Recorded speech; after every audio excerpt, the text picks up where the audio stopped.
Hi friends, hope you are all fine. మనం ఈరోజు crypto కరెన్సీలో ఐటీఆర్ ఫైలింగ్ అనేటిది చెప్పుకుందాం. ఓకేనా?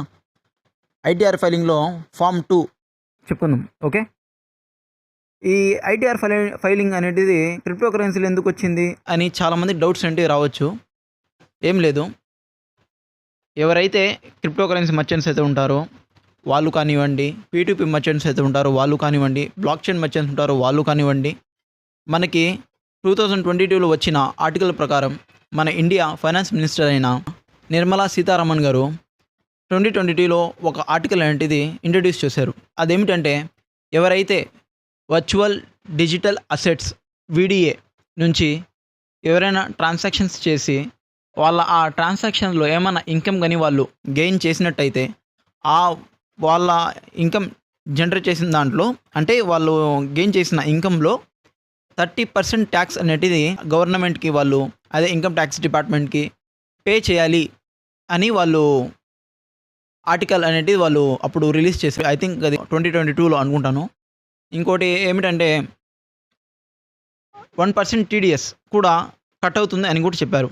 టీడీఎస్ అంటే అదేమిటంటే nothing but tax dedicated at source. Okay, ఈ 30% ట్యాక్స్ ఎందుకు పెట్టారు అంటే, ఇప్పుడు ప్రతి ఒక్క దానికి కూడా ట్యాక్స్ అనేది అలాకేట్ చేస్తున్నారు. అలాగే వర్చువల్గా కూడా వీడియో నుంచి కూడా ఎవరైతే ఇన్కమ్ అనేది జనరేట్ చేస్తున్నారో, అంటే వాళ్ళు గెయిన్ చేసుకుంటున్నారో వాళ్ళ తరపు కూడా, అంటే ఇంక్లూడింగ్ విత్ క్రిప్టో కరెన్సీ కూడా అని చెప్పంగానే దాని కింద, అంటే క్రిప్టో కరెన్సీస్ అంటే కూడా మనం కూడా వస్తాం కాబట్టి ఇంకా మనం కూడా 30% ట్యాక్స్ అంటూ పే చేయాల్సిందే. 30% ట్యాక్స్ ఎంత అని మీకు డౌట్ వస్తే, ఇప్పుడు సపోజ్ ఒక క్రిప్టో కరెన్సీ మర్చెంట్ కానీ, ఒక పీటీపీ మర్చెంట్ కానీ, ఒక బ్లాక్ చైన్ మర్చెంట్ కానీ ఒక 1 lakh అంటూ వాళ్ళు, అంటే ఏదైనా పీటీపీ ట్రాన్సాక్షన్స్లో కానీ, ఒక బ్లాక్ చైన్ ట్రాన్సాక్షన్లో కానీ దేంట్లో ఉన్న వాళ్ళు ఒక వాళ్ళ 5 lakhs ఒక ఇన్వెస్ట్మెంట్ పెట్టి 1 lakh అంటూ వాళ్ళు ప్రాఫిట్ని గెయిన్ చేశారనుకోండి. ఆ 1 lakh ప్రాఫిట్లో 30% అంటే 30,000 అనే ట్యాక్స్ అనేటిది మనము ఇన్కమ్ ట్యాక్స్ డిపార్ట్మెంట్కి పే చేయాల్సి ఉంటుంది. ఇంతలా మనం ఎందుకు పే చేయాల్సి వస్తుందంటే, మనము చేస్తున్న ట్రాన్సాక్షన్స్ అండ్ మనం ఎంచుకున్న ఫీల్డ్ అట్లాంటిది కాబట్టి మనం అంతలా ట్యాక్స్ అంటే పే చేయాల్సిందే. ఓకే, ఇకపోతే టీడీఎస్.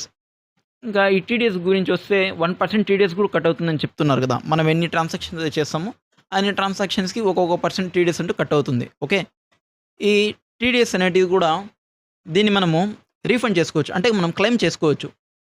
దీన్ని క్లెయిమ్ చేసుకోవడానికి మనమైతే ఏదైతే మనము ట్యాక్స్ కానీ కడుతున్నామో, టీడీఎస్ రూపంలో ఏదైతే మనం ట్యాక్స్ కడుతున్నామో ఆ ట్యాక్స్లో ఉన్న టీడీఎస్ని మనం రీఫండ్, అంటే 1% టీడీఎస్ ఉన్నా కూడా మనం క్లెయిమ్ చేసుకోవడానికి యూజ్ చేసే ప్రాసెస్నే ఐటీఆర్ ఫైలింగ్ అంటారు.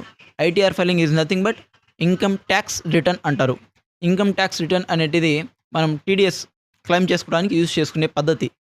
ఓకే, ఇప్పుడు మన టీడీఎస్ని క్లెయిమ్ చేసుకోవడానికి ఐటీఆర్ ఎలా చేస్తాము అనేటిది ఈ వీడియోలో మనం డీప్గా డిస్కస్ చేద్దాం. ఓకే, ఇకపోతే ఈ వీడియోలో ఎస్పెషల్లీ మనం ఏమి తెలుసుకుంటామంటే, క్రిప్టో వీడియో ఐటీఆర్ ఫైలింగ్ ఎలా చేస్తాం అంటే, ఈ అకాడమిక్ ఇయర్ 2025 to 2026 వరకు మనం ఎలా ఐటీఆర్ ఫైల్ చేస్తామని దాని గురించి తెలుసుకుందాం. అండ్ ఎలా capital gain and capital loss అంటే ఎలా చూపించుకుంటాము ఇన్కమ్ ట్యాక్స్ పోర్టల్లో అనేది మనం తెలుసుకుందాం. అండ్ ఎలా మనము, అదే ముందు చెప్పాను కదా, 1% టీడీఎస్ కూడా మనం ఎట్లా క్లెయిమ్ రీఫండ్ ఎట్లా చేసుకుంటాము అది కూడా డిస్కస్ చేద్దాం. And how to pay 30% tax payment, అంటే ఆ పేమెంట్ ఎలా చేస్తాము, ట్యాక్స్ పేమెంట్ అనేది మనం ఎలా చేస్తాము, అది ఆటోమేటిక్గా ఎలా క్యాలిక్యులేట్ అవుతుంది అది కూడా మనము దాని గురించి డిస్కస్ చేద్దాం. అండ్ క్రిప్టో ట్యాక్స్లో ఉన్న రూల్స్ అండ్ రెగ్యులేషన్స్ ఏమేమి అని మనము అన్నీ ఈ వీడియోలో మనము తెలుసుకుందాం. ఓకే, కుదిరితే ఈ వీడియోలో ఒక దాంట్లో నేను కంప్లీట్ చేయడానికి చూస్తాను, లేదు అంటే ఇంకా పార్ట్ 2లో కూడా వస్తే కూడా టు బి కంటిన్యూడ్ అవుతుంది. ఓకే, ఇంకా first one, crypto ITR filing. Crypto ITR filing చేయడానికి మనకు ఎటువంటి డాక్యుమెంట్స్ కావాలంటే, ఫస్ట్ వన్ వచ్చేసి క్రిప్టో ట్యాక్స్ పి&ఎల్ స్టేట్మెంట్ కావాలి. పి&ఎల్ స్టేట్మెంట్ అంటే ఏమిటంటే, క్రిప్టోలో మనమైతే ఎన్నైతే ఇది చేసామో, ట్రాన్సాక్షన్స్ ఏం చేసి ఉంటామో, ఎన్ని అసెట్స్ అయితే కొనుక్కొని ఉంటామో వాటి మీద మనకి ప్రాఫిట్ అండ్ లాస్ స్టేట్మెంట్స్ అండి మనకి కావాల్సి ఉంటుంది. And check as approx profit and loss coin wise అది మనము పెట్టుకోవాల్సి ఉంటుంది. అండ్ మనము ఏ మంత్ నుంచి, ఏ డేట్ నుంచి, ఏ ఇయర్ వరకు అని మొత్తం చేస్తున్న స్పెసిఫిక్ డేట్ అంటూ మనకు దాంట్లో మెన్షన్ చేయాల్సి ఉంటుంది. ఓకే. ఇవి రిక్వైర్డ్ డాక్యుమెంట్స్ అంటే కావాలి. ఇంకోటేమంటే ఇలాంటి ఒక స్టేట్మెంట్ అనేటిది ఉంటే ఏ డేట్‌లో మనం బయింగ్ గాని, సేలింగ్ గాని ఆ ట్రాన్సాక్షన్ ఎప్పుడు చేశాము. అండ్ ట్రేడింగ్ అదొచ్చేసి మనము ఏ అసెట్ మనం తీసుకున్నాము. మళ్ళీ వచ్చేసి మనము ఏ బయింగ్ ప్రైస్‌లు తీసుకున్నాము. ఏ సేలింగ్ ప్రైస్‌లో మనం మళ్ళీ సేల్ చేసాము. మళ్ళీ దాని క్వాంటిటీ ఎంతుంది. దాని టోటల్ బయింగ్ అంటే మనం ఎంత చేసాము. టోటల్ మళ్ళీ ఎంత సేలింగ్ ఎంతో చేసాము.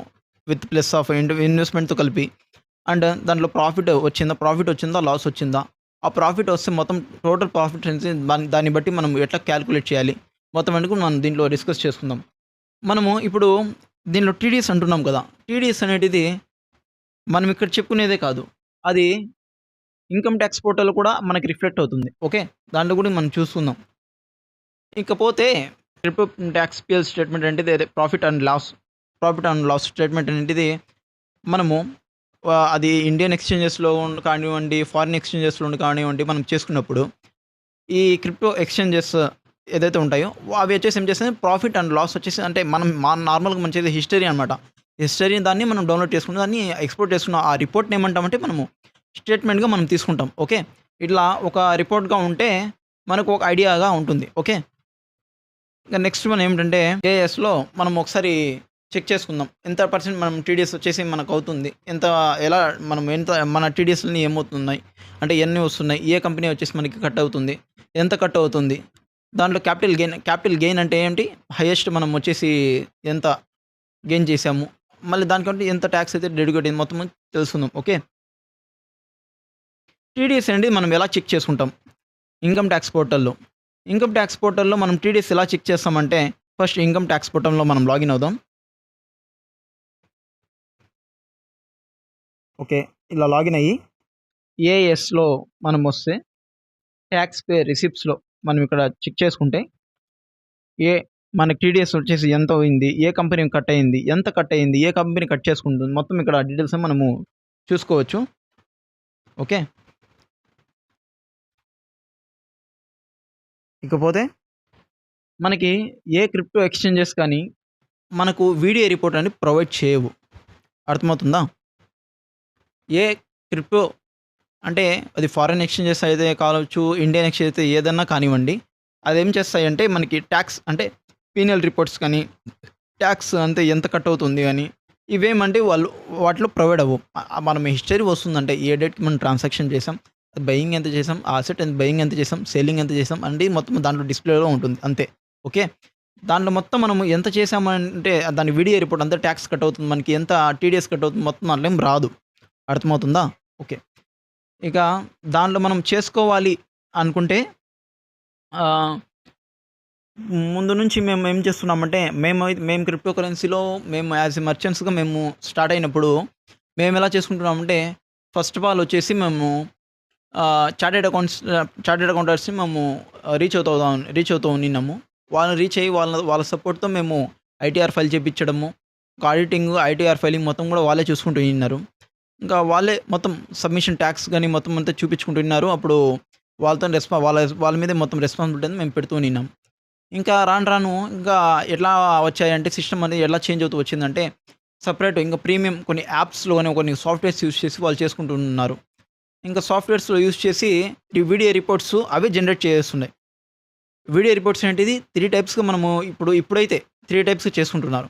ఫస్ట్ ఆఫ్ ఆల్ ఏమిటంటే, ఒకటి చార్టర్డ్ అకౌంటెంట్స్‌ని రీచ్ అయ్యి మొత్తం వాళ్ళతో చెప్పించుకోవడం. రెండోది వచ్చేసి ఏమిటంటే, ఏదైనా సాఫ్ట్‌వేర్స్ యూజ్ చేసి, ఆ సాఫ్ట్‌వేర్స్‌లో మనం ప్రీమియంగా యూజ్ చేసి దాంతో మనం చేసుకోవడం. ఇంకా థర్డ్ ఏమిటంటే, ఇప్పుడు జరుగుతున్నది ఏమిటంటే, టూల్స్‌ని యూజ్ చేస్తున్నారు. టూల్ ఏం లేదు. మనకొచ్చిన ప్రాఫిట్ అండ్ లాస్ స్టేట్మెంట్ వచ్చేసి మనకి ఏఐకి వచ్చేసి ఏదన్నా లైక్ చాట్‌జీపీటీ, జెమినీ ఇట్లాంటివి కొన్ని టూల్స్‌కి వచ్చేసి మనము వాళ్ళకి కరెక్ట్ ప్రాంప్ట్ అంటే ఇవ్వాలి. ఓకే.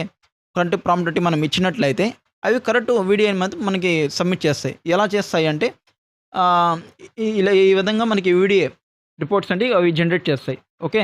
నార్మల్‌గా మనం చిన్న లైట్ ట్రాన్సాక్షన్స్ అయితే కానీ ఎవరైతే మంత్లీ, స్టేట్మెంట్స్ కానీ ఆహ్, హ్మ్, వాళ్ళు ఐటీఆర్ ఫైలింగ్ మాత్రం యాన్యువల్‌కే ఉంటుంది. కానీ ఎవరైతే మంత్లీ రిపోర్ట్స్ అయితే తీసుకుంటున్నారో మంత్లీ రిపోర్ట్స్ చేస్తున్నారో, లైట్ ట్రాన్సాక్షన్స్ ఉంటే వాళ్ళకైతే నేనైతే ఇదైతే సజెస్ట్ చేస్తాను. ఏదైతే ఇవి ఏఐ టూల్స్ అయితే ఉన్నాయో వాటికి నేను సజెస్ట్ చేస్తాను.